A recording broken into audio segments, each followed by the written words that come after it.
Finally, I'm making this video today. Hello everyone, welcome to my channel. My name is Zerubbabel, and if it's your first time here on my channel, you're welcome.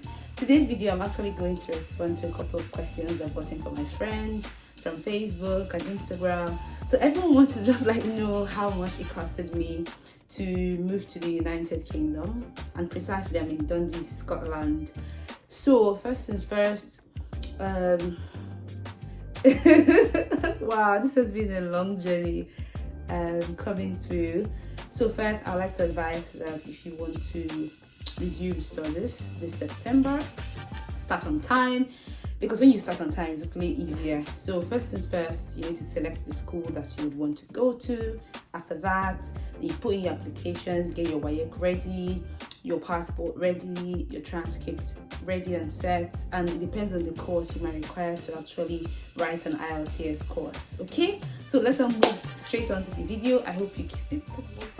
So guys, one of the costs that you would incur while making your application, first you will have to apply for a tuberculosis test program, and this is carried out by an agency, a UK agency actually, called IOM, and they have offices in Lagos and in Abuja, and it depends. The other centers also that might be opening very soon in different states, so just stay connected and just look out. I'm going to paste a couple of links under this post so you can easily do your research. So the TB test did actually cost 57,800 at the time that I did my test. So I did it at the center in Ikeja. There are other couple of centers you might actually get for a lesser price, less than 40,000 naira. And while some other hospitals is quite higher than the IOM, so it all depends. Once you get on the link and you get on IOM Nigeria, you get to see all the hospitals and you can apply for it. So like I said, that cost 7,800 naira. And up next is your proof of funds. So for some schools, you will have to provide your proof of funds to show to the management that you actually are eligible and you can actually fund yourself through your schooling.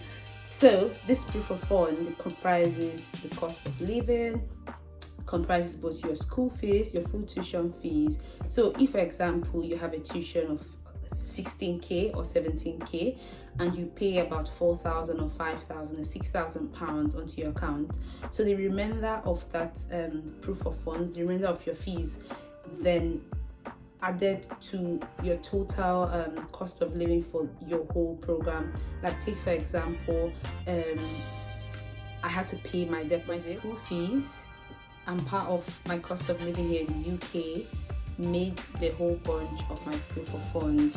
So let's say for example, just keep about 10 million plus ready in your account.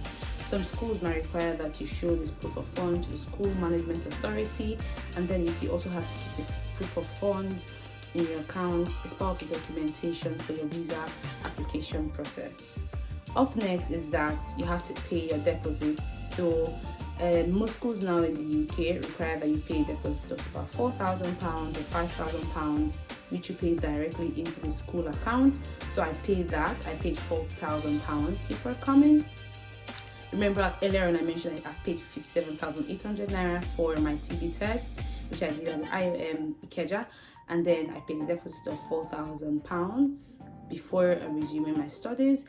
So for people back home in Nigeria, if you are seeing this video, you can actually apply through Form A to make the process. So at the moment, it takes about almost 100 days before you can get your funds being processed. So using the Form A actually helps to reduce the cost of paying in directly pounds. You get the federal bank rate, like the CBN rate, and it's being paid directly to the account of the school. You just have to send a telex to school to confirm that you've paid your fees out there.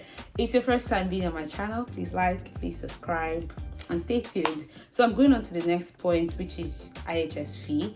When I paid my IHS fee, it costed $898.70 US dollars. And I would advise, if you're planning to come, if you don't have a dollar account or a pound account, I would advise that you set up one so it can actually help facilitate your ease of payment. Also, you would pay a visa fee application. I paid $463 for my application. I paid that through my GTB account. Shout out to GTB for helping me make my life easy. And then for biometrics, so there are a couple of documents that you will take along for your biometrics. It depends if you're going as a student or you're going along with your dependent. So there are a couple of documents that you will go along with. Anyway, I'm just saying all of this and it looks very simple, but if you want me to do a video to put out there the documents I took along for my application, absolutely I can do that. If you also want me to do a video of how to go about the Form A, I could also do that. Just leave that in the comment section. So back to the biometrics. Like I said earlier, you actually have different bookings for the biometrics. I signed up for the prime time appointment, and that costed me about 50,800. But in some cases, some people just upload their documents online. Well, because I wanted no story, I know, like I try to be very detail oriented when I try to do stuff as that, but I didn't want to take chances, so I just paid for the prime time appointment. And of course, you can just pay for something as that, at least you get to meet people rather than just booking or submitting your documents online. So I think it takes about almost 3 working weeks for them to process your application, your visa application.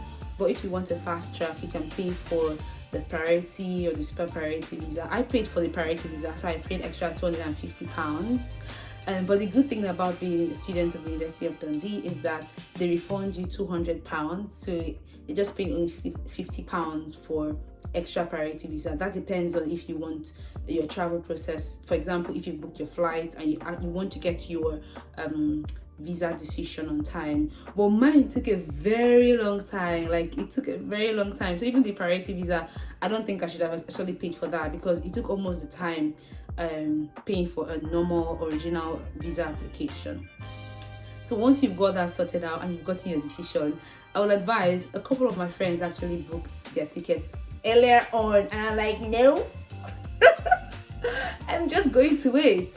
So a couple of people booked online and they got tickets. I have a friend that got a ticket to the UK for 300,000 naira, but you guys shouldn't bank on that. If you have your way, just budget about 600k upwards. Some people pay like 1 million and even 1.5, but it all depends. So that's mostly it. It's not that deep, but I think the major process is actually securing your admission. Once you got your admission letter, then you're pretty sorted out. So these are the steps. If there's anything else that you guys want me to know or you want further clarification, just let me know. I'm willing to oblige. Once again, thank you so much for watching, and please like, please subscribe to my channel. Bye bye.